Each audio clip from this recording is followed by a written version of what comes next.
I'll start with Suncorp's journey. So Suncorp started quite early on, I guess, in a leadership position around the Paris Agreement, declaring our support for the Paris Agreement. And so I guess you could say that we started our net zero journey quite early in introducing fossil fuel standards that begin to look at how we will begin to align our lending, our underwriting, our investment portfolios to a 1.5-degree scenario.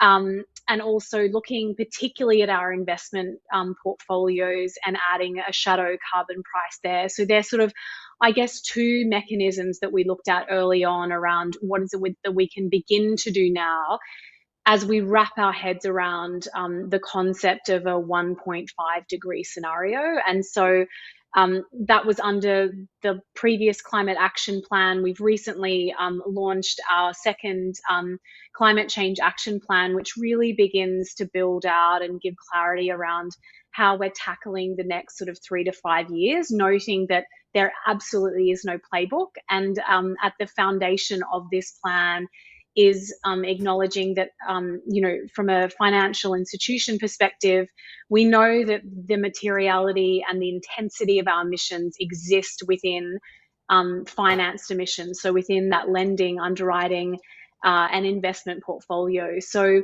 the plan acknowledges that we really need to work hard to support our customers, engage our fund managers, our suppliers in better understanding and working with them on what their credible net zero transition pathway is.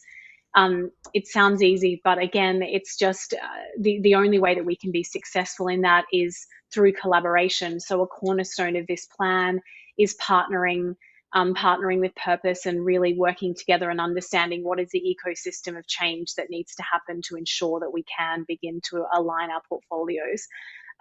So that in a nutshell is the real focus for Suncorp Group.